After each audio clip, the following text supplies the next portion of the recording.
Good morning, it's Sunday. This was supposed to be my Thursday video, but here it goes.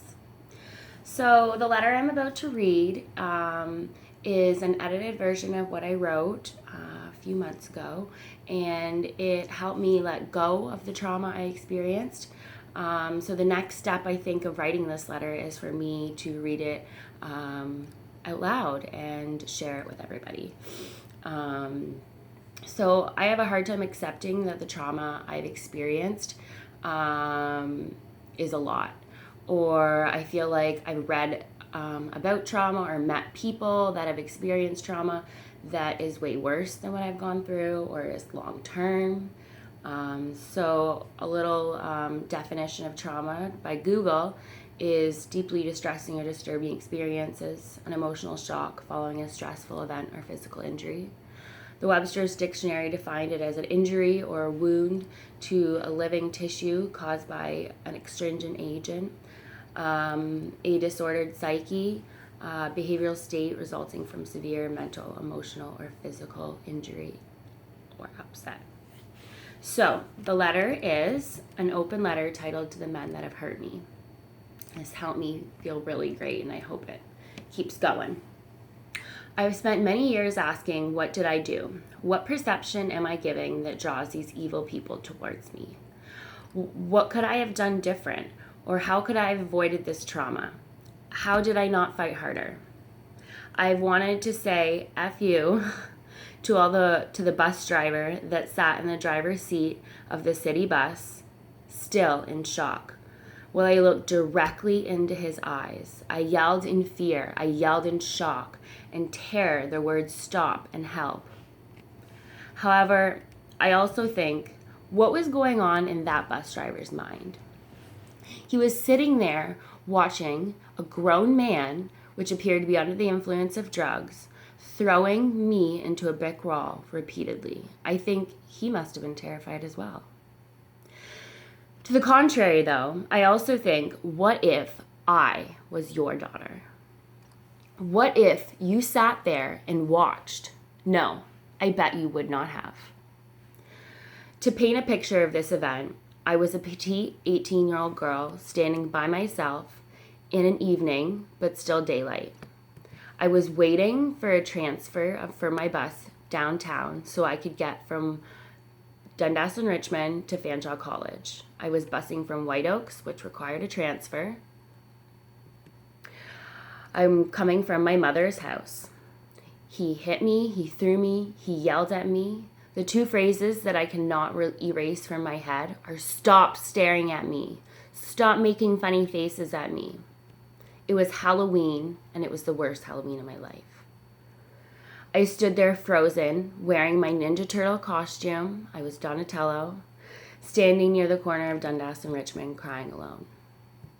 I tried to call a loved one, but they didn't answer. Then I called my boyfriend at the time, and needless to say, he wasn't much help. I've always wished that someone would have walked over and talked to me. I wish that I got a, hey, hon, are you okay? Or, would you like me to call the police for you?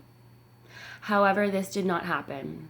While this horrific incident occurred, the bus driver was not the only bystander. There was a crowd of 15 to 20 people surrounding me. The man was initially on the bus. He then got off the back door of the bus and began attacking me. I had to be strong.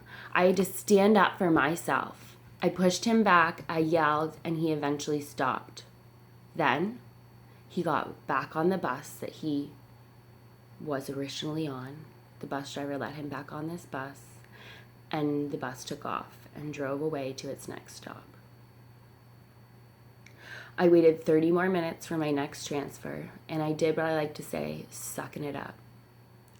I pretended it was like a movie. I pretended it never happened. That was very hard, and this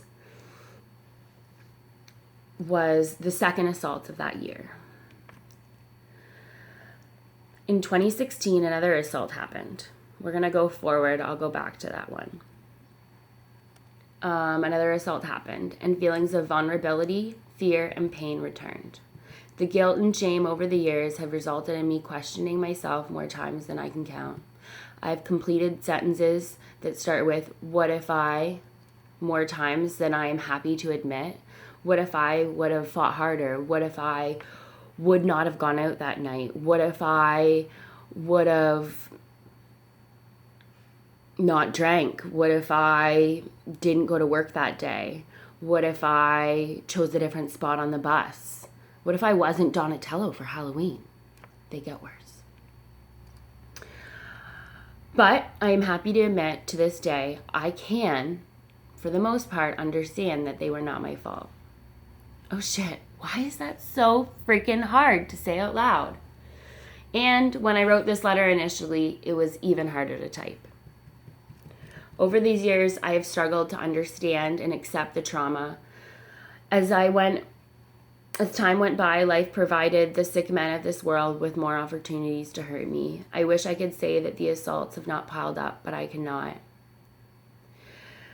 The first time, so this is the assault I'm getting back to, I was sexually assaulted. I was 18 years old.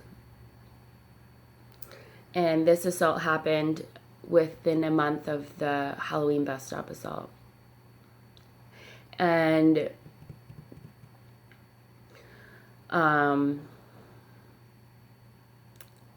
okay, I thought I could talk more about that one, but I can't. So another thing that I have dealt with is the trauma of having sex when you don't want to. And when I said that last example, did some of you think, isn't that sexual assault? Yes, it is, except I began to say it in a different way after the first time it happened. I guess my mind began to try and cope and figure that this sounds a little better. I guess my mind began to try and figure out ways to not be scared, because I was scared, as this man seems to be doing the same thing as the other guy. I was saying no. I was under the impression he understood the meaning of denying consent. I said no many times. I said not now, many forms of stop. And then I did what I do. I sucked it up. It's my motto, I guess. And that is what I thought in that moment. How effing romantic is this? I laid there and I realized denying consent does not stop all people. This man is not going to give up no matter what I say or how hard I fight. I went into a state of mind that resulted in my memories to be blurry. I can imagine myself laying on the bed, or I can picture the room. I can feel the emotions, but I cannot stop this evil man. It was not until I typed this letter that I realized I was sexually assaulted twice. I do not understand my thought process, but the second time was months apart from the first time. Then I got so used to the second man that assaulted me, and I began to take his viewpoint. I began to accept the justifications he provided me that I must have wanted it that night, except for the terrifying and trapped feelings. This man, like me, was lost, and I think we almost both used each other for what we needed in that moment. Love. Except we didn't have a relationship, because love has no limits. Love has no boundaries. And Corey and I's relationship, it doesn't matter the hours apart. With that one, it did. For the terrifying, trapped feelings I felt the whole time this relationship did, however, last several months, wow, that's effing messed up. I couldn't admit that to myself, that I let it happen twice. I say that in quotes. So I effing made him my boyfriend. To this day, I make excuses. He was a good guy, wasn't he? He must have been. Wait, no, he used you for money and he used you for sex. But he had to have been good if you dated him. To the man that ruined my vacation, it took everything in me to resist the urge of contacting your wife, the wife that was at home with your family. I wanted to ruin your marriage in all possible ways. I did not act on my urges. Maybe she knows who you are, or maybe she's one of those ladies that will get a call in 20 years completely blindsided. I know that seeking revenge is not healthy. I waited for an opportunity. He waited for that opportunity. He planned it, which means he's fairly sick-minded, I guess. To the one that may have not known better, to the one that may never go back and think of that day on June 8th, 2016 at 10:14 a.m. I understand that you may not have the ability to remember the incident. I'm sorry. I'm sorry for not advocating for you more. I'm sorry the pain you feel every day. Your life is not fair. You have such a big heart and you are stuck in such a hard place. You are the only one I have forgiven. Even though my eyes, justice was not served, but I have forgiven you. To the men who have grown up to be husbands and fathers, what would you do if this happened to your daughter? When you were hurting me, did you ever question your actions? Did you ever feel the guilt over the years? I have not stopped feeling the pain because your actions. Do you ever remember me? When the doctor placed your newborn daughter in your arms and you grasped her tightly with love, your chest bursting with pride, did you think back, these arms I'm holding my baby with are the same ones I used to defile that girl with? You stole my pride. You stole my confidence. You stole much more than I can even describe. When you hold your wife's hand, do you remember these hands were used to destroy another person's world? Your faces, they're burned into my brain. Your words, your tone of voice have never left me. The phrases, "Don't be like this, Lindsay," have haunted me forever. This is the first assault. I can hear you say it. It's like you're in the same room.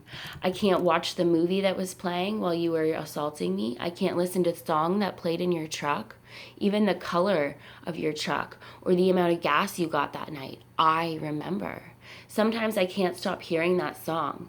Your name, the flavor of alcohol I was drinking, and many more things trigger me to this day. I wonder if sex still feels good for them if the women are afraid and intimidated. I swear these sick men can smell the vulnerable. It's like a shark with blood. However you taught me, you evil men have taught me something, that you come in all shapes and sizes.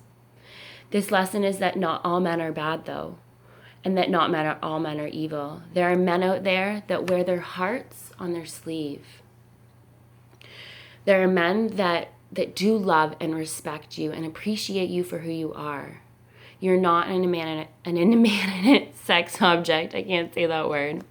You are a person, you are a woman, and you are a human. You have choices and you have rights, and you have the right to demand respect. There are kind men out there.